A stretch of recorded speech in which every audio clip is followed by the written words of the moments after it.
오늘 우리에게 주신 하나님의 말씀 보도록 하겠습니다.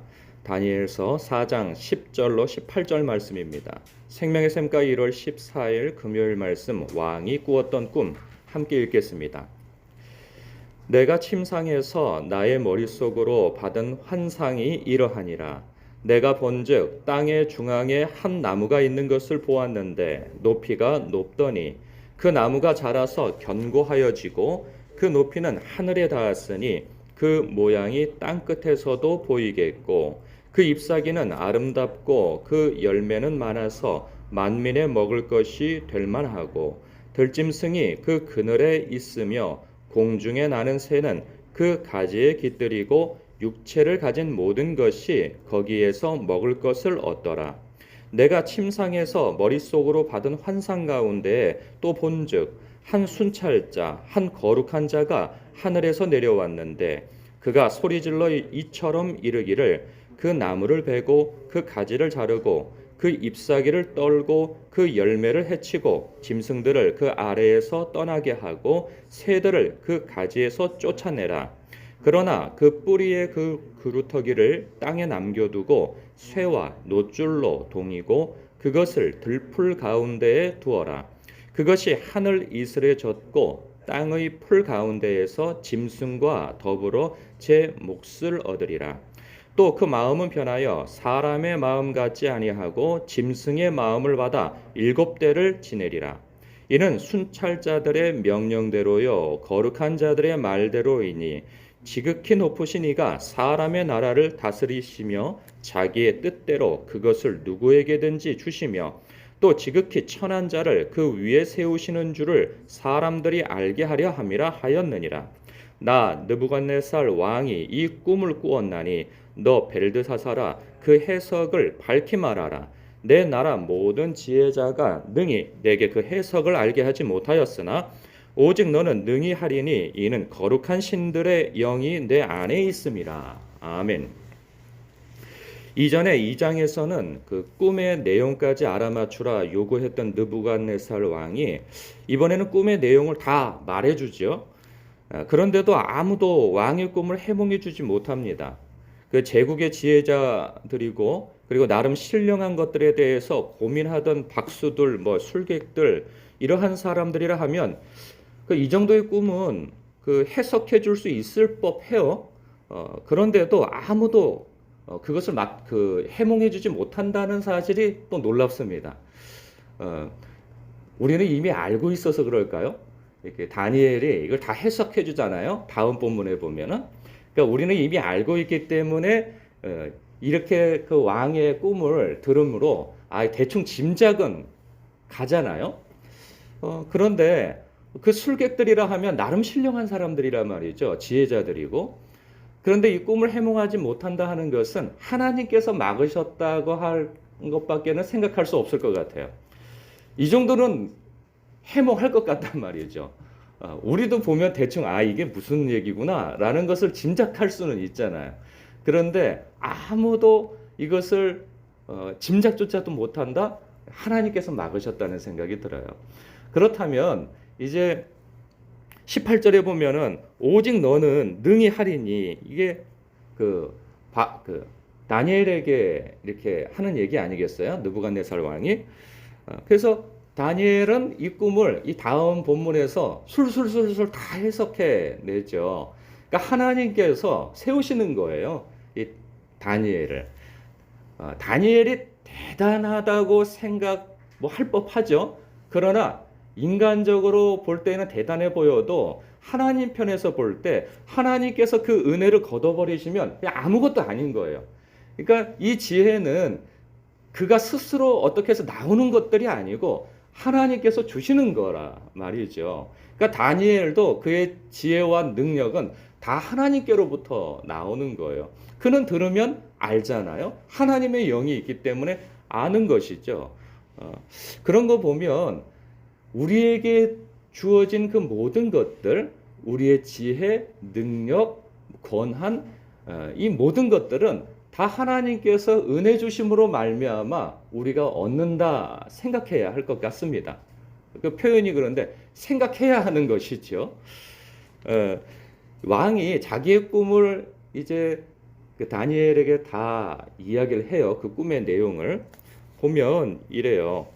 내 침상에서 나의 머릿속으로 받은 환상이 이러하다. 내가 본즉 땅의 중앙에 한 나무가 있는 것을 보았는데 높이가 높다. 그 나무가 자라서 견고하여지고 그 높이는 하늘에 닿았으니 그 모양이 땅 끝에서도 보이겠고. 자기에 대한 이야기를 하는 거예요. 자기는 몰라요. 자기에 대한 이야기를 하고 있음에도 불구하고 그 세상 중앙에 있는 큰 나무를 보았다는 거죠. 거의 하늘 끝까지 닿을 정도로. 그래서 저기 하늘 땅 끝에서도 봐도 보일 만큼 그렇게 위용이 대단한 나무를 봤다는 거죠. 자기 얘기예요.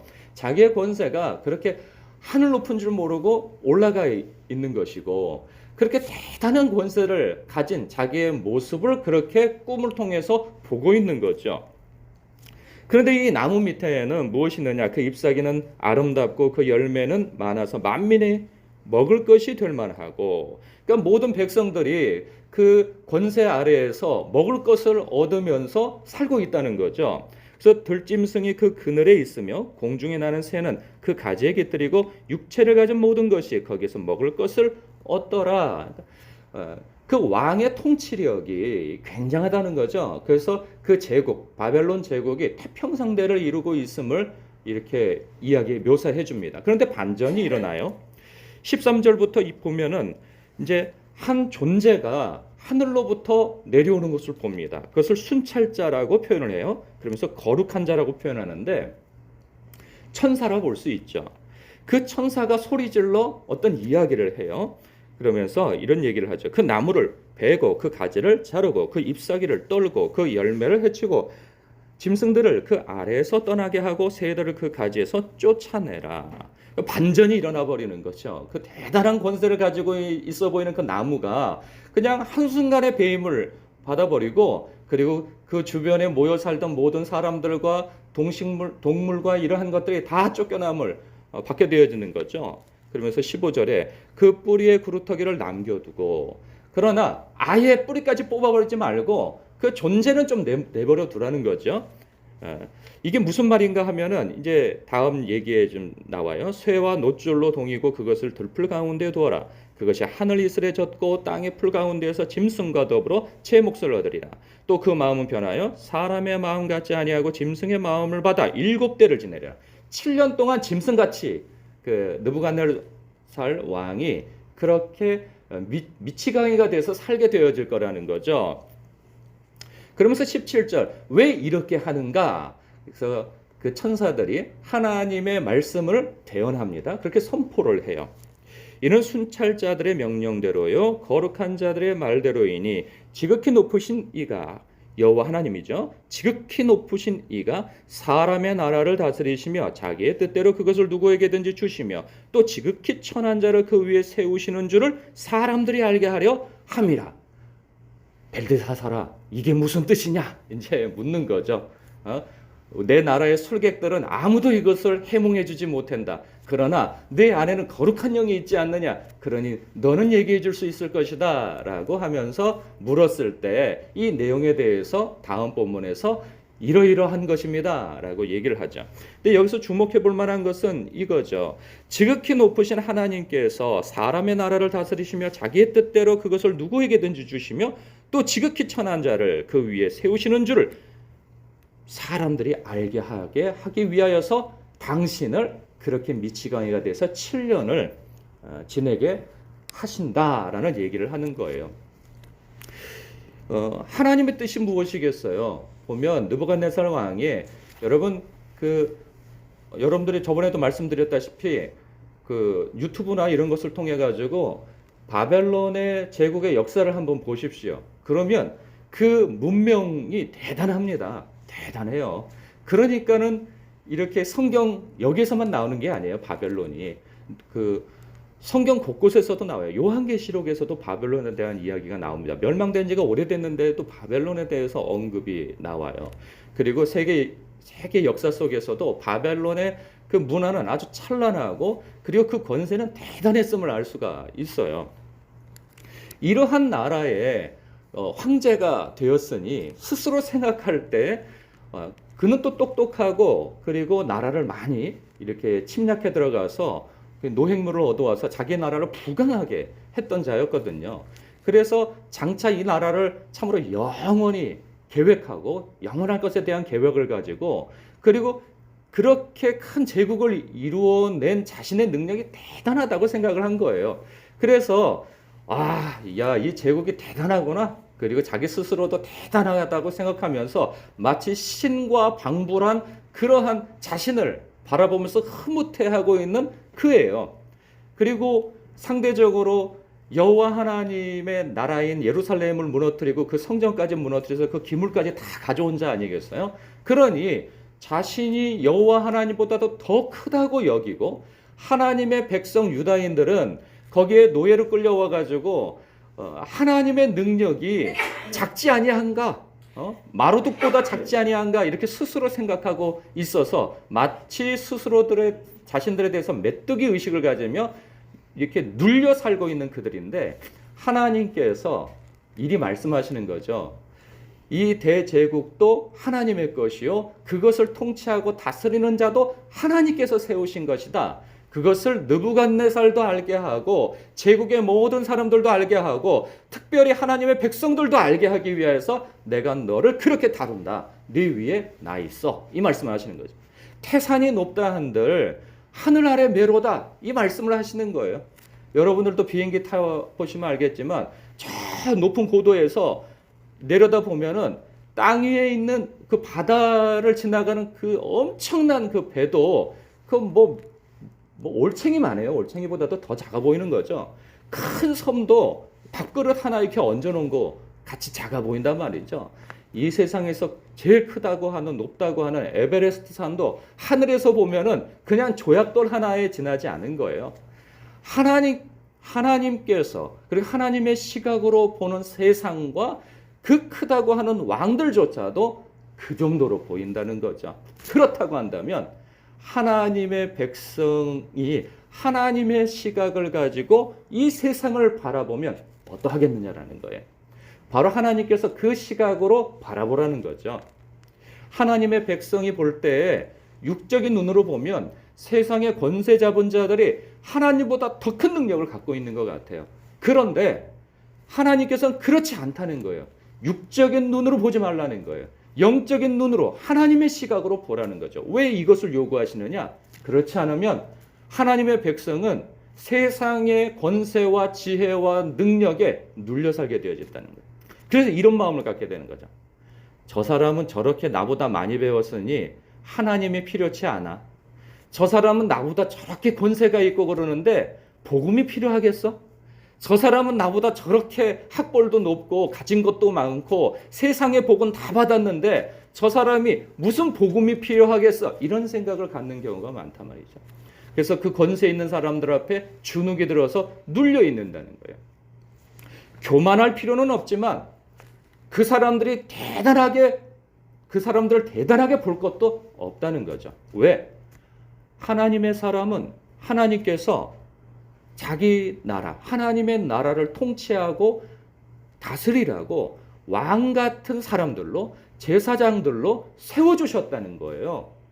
이 세상에서는 마치 별 볼 일 없는 사람들처럼 보이지만 영적인 시각으로 하나님의 시각으로 볼 때 하나님께서는 하나님의 마음과 하나님의 뜻으로 이 세상을 다스리라고 사랑의 법으로 다스리라고 복음의 법으로 복음의 능력으로 다스리라고 우리를 세워주셨단 말이죠. 그렇다고 한다면 우리는 하나님 편의 그 시각으로 세상을 바라보고 권세자들을 바라봐야 되는 것이죠. 그렇다고 한다면 우리는 그들 앞에서조차도 우리는 비굴할 필요가 없고 그리고 스스로를 메뚜기처럼 여길 필요도 없다는 것이죠. 우리는 하나님의 시각으로 볼 때 심지어는 세상의 대통령이라고 하는 미국 대통령도 세상의 어떤 권세를 나름 공산주의 국가에서 철권 통치를 해 나가고 있는 그러한 위원장이든지 그러한 대통령이든지 그들을 위해서도 우리는 하나님 앞에 기도할 수 있는 능력을 갖고 있다 하는 것이죠. 그런 부분에 있어서 하나님의 백성이 얼마나 하나님 안에 있음으로 인하여서 높은 자들인가, 대단한 자들인가, 이것을 엿볼 수 있는 것이죠.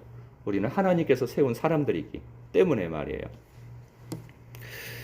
그래서 하나님께서는 이 느부갓네살을 다루신다 하는 것을 만인들이 알게 하고, 특별히 하나님의 백성들에게 알게 하심으로 인하여서 제국 안에서 눌려 살지 말고 하나님의 백성답게 하나님을 신앙하고, 그리고 하나님 편에서, 그리고 하나님의 뜻대로 하나님 백성답게 거룩하게 살아가라 하는 그 말씀을 하고 있는 것이죠. 오늘날 우리에게도 역시 마찬가지입니다. 하나님의 백성답게 이 세상에서 주눅들지 말고, 눌려있지 말고, 비교의식 속에서 위축되지 말고 하나님의 백성답게 살아가라, 그 메시지를 주고 있는 것입니다. 오늘도 이 말씀 안에서 여러분 삶 속에서 육적으로 여러분보다 커 보이는 그 사람들을 위해서도 기도할 수 있는 사람으로 여러분을 부르셨습니다. 저와 여러분의 기도로 세상도 움직여지고, 그리고 높은 자도 낮아지게 하시고 낮은 자도 높게 하시는 그 하나님의 능력을 힘입어서 우리가 기도하면 이 나라 대통령도, 그리고 세계 정세도, 그리고 여러분의 삶 속에 나름 권세 있다 하여서 여러분을 움직이려고 하는 그러한 사람들을 위하여서도 기도할 수 있는 능력을 여러분에게 주셨으니, 오늘도 여러분이 기도하심으로 참으로 하나님의 나라를 세워가는데 힘쓰시고, 그리고 여러분의 삶 속에서도 하나님 때문에 힘을 얻는 그러한 귀한 은혜의 시간이 되시길 주님의 이름으로 축복합니다. 기도하겠습니다.